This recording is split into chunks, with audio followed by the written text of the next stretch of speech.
Λοιπόν, καταρχήν δεν με εντυπωσιάζει το μένος του κυρίου Φυτά και η επίθεση, βασικά ο στόχος είμαι εγώ. Και λυπάμαι πάρα πολύ γιατί έφτασε σε σημείο επειδή τα έχει μαζί μου, επειδή προφανώς του πήρα τη θέση, νομίζω μάλλον η θέση είναι δική του, τη δικαιούται και πλέον δεν έχει σαΐσει στο Δήμο Χαρνών. Έχει πρόβλημα ο άνθρωπος. Τώρα λυπάμαι πάρα πολύ γιατί φτάνει σε σημείο να εμπλέκει τρίτους ανθρώπους, άσχετους, και να λέει τόσα πράγματα τα οποία είναι αληθή. Εγώ αυτό που θέλω να σας πω, κύριοι συνάδελφοι, κυρίες και κύριοι, είναι ότι η αδελφή μου είναι υπάλληλος του Δήμου Αχαρνών από το 2004, μέσω ΑΣΕΠ μπήκε. Τότε, αν θυμάστε καλά, είχε ένας νόμος που μέσω ΑΣΕΠ έπαιρναν οι δήμοι και οι νομαρχίες και πάρα πολλοί δημόσιοι οργανισμοί δημόσιους υπαλλήλους. Η αδελφή μου είναι ένα καταξιωμένο άτομο, μορφωμένο. Έχει τελειώσει το ΤΕΙ Αθηνών, το Τμήμα Οικονομίας με βαθμό Λίαν καλός. Διατέλεσε καθηγήτρια αγγλικών. Πάρα πολλά χρόνια εργάστηκε σε εφοδιαστικές της περιοχής μας ως καθηγήτρια αγγλικών. Έχει πτυχίο proficiency. Έχει πτυχίο χρήσης ηλεκτρονικών υπολογιστών και προγραμματισμού. Και είναι ένα άτομο που όσοι το γνωρίζετε και το ήθος και την αξία του. Άρα λοιπόν, το λέω ευθύς και εξ αρχής για να μην υπάρχουν εικόνες, η αδελφή μου δεν μπήκε στο Δήμο Χαρνών με μέσο, ούτε ο πατέρας μου έγλειψε κανέναν τότε δήμαρχο για να τη βάλει. Αυτό μπορεί να σας το βεβαιώσει και το τμήμα εδώ της διοίκησης του Δήμου, της προσωπικού. Εργάστηκε λοιπόν από το 2004 στην αρχή στο κτηματολόγιο του Δήμου Χαρνών και αργότερα στο τμήμα προμηθειών. Αν θυμάμαι καλά, τον πρώτο και το δεύτερο χρόνο μετά, εφόσον είχε μπει στο Δήμο από το 6, αν θυμάμαι καλά, εργάστηκε στο τμήμα προμηθειών. Και η εντυπώση και των συναδέλφων και των προϊσταμένων της ήταν πάρα πολύ καλή. Βασικά, εγώ επειδή το τελευταίο διάστημα, τα τελευταία 2 χρόνια ασχολούμαι με τα κοινά και το Δήμο, όποτε ερχόμουν ως δημότης στο Δήμο, άκουγα πάντα τα καλύτερα, πόσο εργατική και πόσο έτοιμη και σωστή είναι στη δουλειά της. Εκεί τώρα, βέβαια, κάποια στιγμή δημιουργήθηκε ένα προσωπικό πρόβλημα, μια προσωπική κόντρα με την τότε προϊσταμένη στην κυρία Αλεξοπούλου. Η αδελφή μου θεώρησε ότι έπρεπε να φύγει πια από το Δημοτικό και δεν έπρεπε να είναι εκεί. Σε συνεννόηση με τον κύριο Δήμαρχο, του ζήτησα προσωπικά να φύγει από το τμήμα εκείνο, να μην εργάζεται και μάλιστα εργαστικά του να πει του κύριου Δήμαρχου, ας πάει οπουδήποτε. Εμένα δεν με ενδιαφέρει που θα εργαστεί. Με απόφαση τότε ο κύριος Ντούρος, με απόφαση προσωπική του, την έστειλε στην τότε Σχολική Επιτροπή Δευτεροβάθμιας Εκπαίδευσης, γιατί έτσι κι αλλιώς ήταν ένα νέο νομικό πρόσωπο αυτό που είχα αναλάβει και είχαμε ανάγκη από έναν άνθρωπο που να γνωρίζει από προμήθειες. Και αυτό έγινε, ήρθε εκεί, εργάστηκε ευσυνείδητα. Αυτό μπορούν να το βεβαιώσουν όλοι οι άνθρωποι στο τμήμα της παιδείας. Εργάστηκε σκληρά, χαρακτηριστικά συνάδελφοι δικοί της έλεγαν εσύ συγγνώμη για την έκφραση, αλλά δουλεύεις για 3 ανθρώπους. 7 παρά ήταν εδώ το πρωί και έφευγε 4 ώρα το απόγευμα. Και κάτι που ήθελα εγώ πάντοτε, και είναι αρχή μου, είναι ότι επειδή εγώ ασχολήθηκα με τα κοινά και δεν ήθελα να θεωρήσει κάποιος ότι θα μπορούσα να καβατζώσω κάποιον την αδελφή μου και να μην κουράζεται, να περνάει πιο ωραία την ώρα της.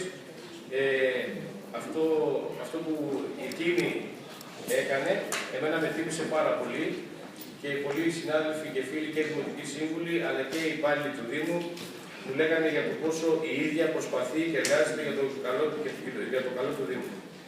Τώρα, ο κ. Φυτάς αναφέρει πράγματα που είναι ψευδή. Αναφέρει τώρα με έκπληξή μου ακούω ότι έφυγε από το τμήμα προμηθειών τότε και πήρε ένα αρχείο. Τι αρχείο, ποιο αρχείο? Μήπως πρέπει να καλέσουμε τους υπαλλήλους του τμήματος προμηθειών που δούλευαν και δουλεύουν εκεί ακόμα να μας ενημερώσουν?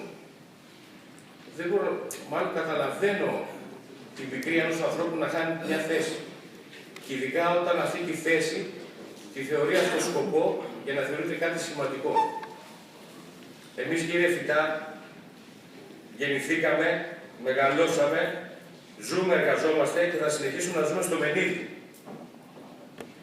Είμαστε από μια οικογένεια που μας έδωσε αρχές και αξίες. Και άμα δεν ξέρετε, κατεβείτε στην πλατεία να ρωτήσετε για το ποιος είναι ο Γιάννης ο Βρετός, ποια είναι η Κέτη Βρετού και ποια είναι η οικογένεια που έχουν. Είναι ντροπή σας, λυπάμαι πάρα πολύ, γιατί φτάσατε σε τέτοιο σημείο.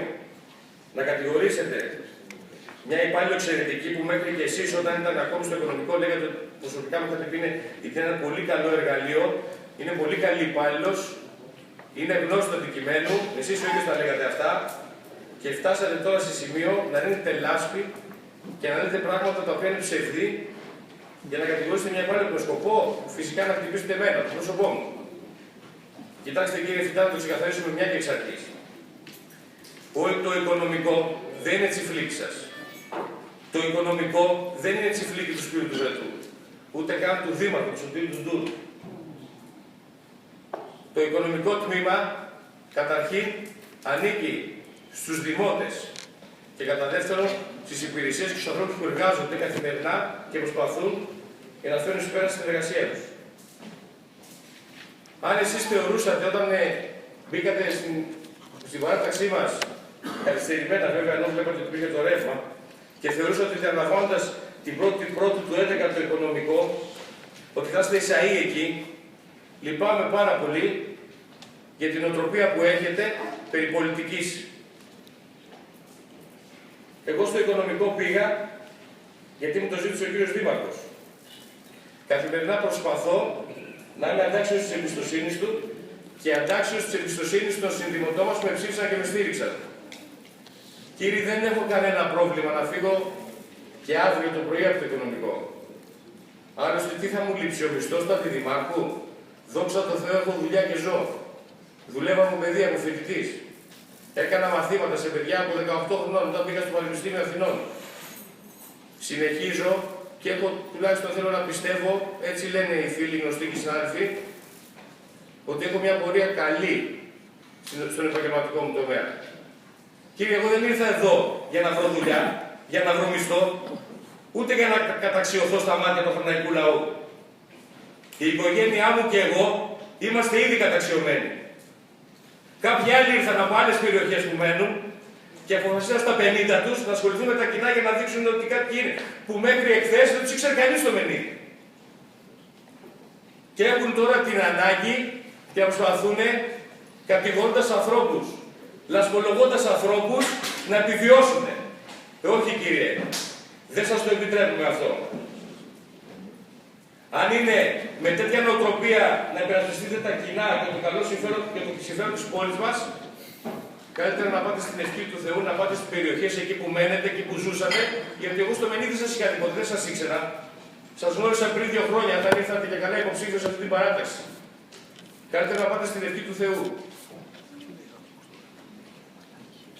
Εγώ, τι να σου πω, λυπάμαι πάρα πολύ. Ήξερα ότι η ενασχόληση με τα κοινά μπορεί να φθείρει κάποιον ή να τον ασπολογήσουν, να τον χτυπήσουν, αλλά να μιλήσει έτσι, και ειδικά για έναν άνθρωπο ο οποίος έχει αποδείξει εδώ και πάρα πολλά χρόνια μέσα στο Δήμο ποιος είναι, ποια είναι η προσφορά του, πόσο εργατικός είναι. Κύριε Φυτά, πρέπει να τρέπεστε. Πραγματικά πρέπει να τρέπεστε. Και αν έχετε τώρα πρόβλημα προσωπικό, γιατί φύγατε από τη θέση του αντιδημάρχου, λυπάμαι πάρα πολύ. Εδώ είναι ο Δήμαρχος, ας πάρει θέση παρακαλώ.